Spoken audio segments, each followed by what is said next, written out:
Hi, I'm Soraya. And I'm Paula. And today we are going to be talking on our hips, heart, and health episode all about the joints. So Soraya, a joint is where two or more bones meet in the body. Okay. And they serve three different purposes generally.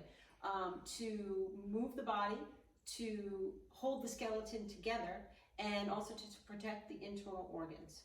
So those are three main functions, and they can be classified in a couple of different ways.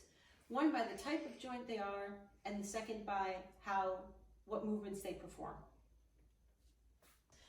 All right, so one of the ways you can classify it is the type of material, for lack of a better word, found in the joint.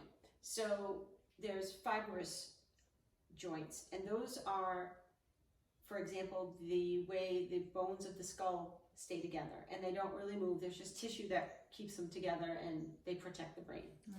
The second one is a cartilaginous joint, and in kids, sometimes that's the growth plates are considered that kind of joint, and then also like where your two pelvic bones come together and your pubic symphysis, that is a cartilaginous joint.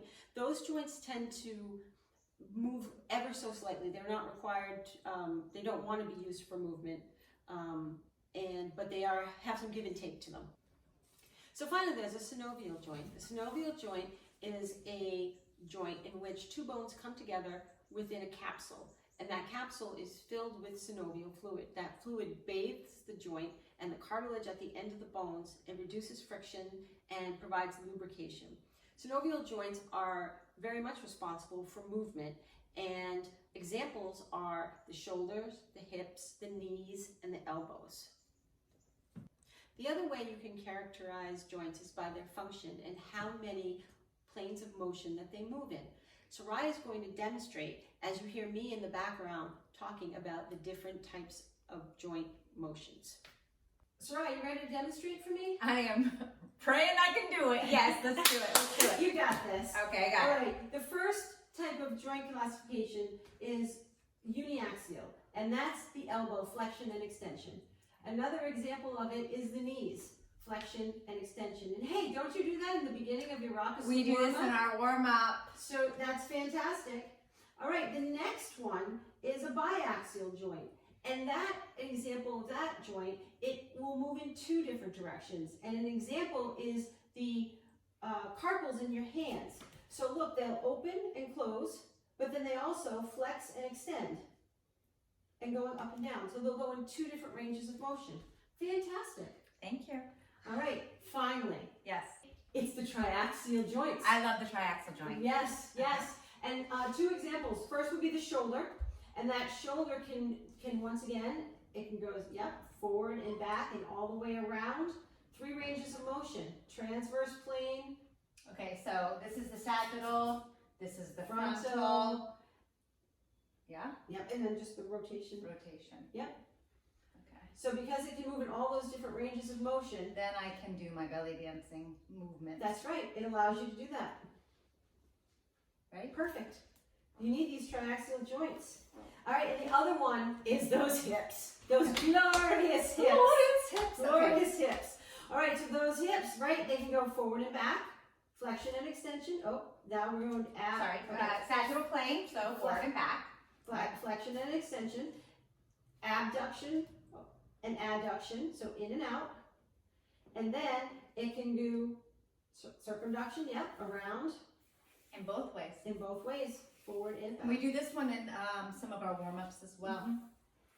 And because this glorious hip triaxial joint can do all these things, it allows you then to do your Raqisa fundamental layers and put them in your program. So basically, Paula, it's because it's a hip ball and socket joint. It's a ball and socket joint. That it's kind of making all those movements. And it's bathed in synovial fluid. Bathed in synovial fluids. Yes, it is. Okay, so here is all because of that hip joint.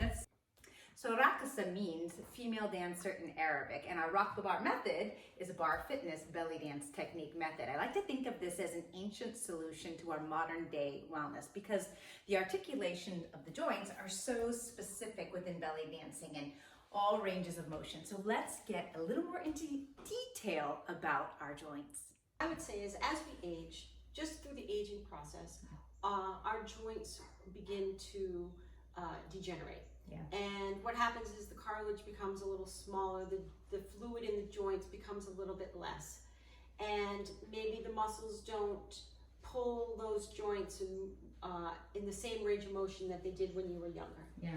And you can think of it like this. When you have a sponge that you're using at the kitchen sink and it's wet and it's nice and plump, but then you put it on the counter to dry, and as it starts to dry, what happens? It starts to shrink a little bit. Oh, yeah. This is exactly why as they age, people sometimes tend to lose height. Yeah. Because in their spine, there's that little disc of cartilage between each of the spinal bones. Wow. And if each one of them just loses a little bit of their fluid, all of that stacked together then can decrease someone's stature. Wow.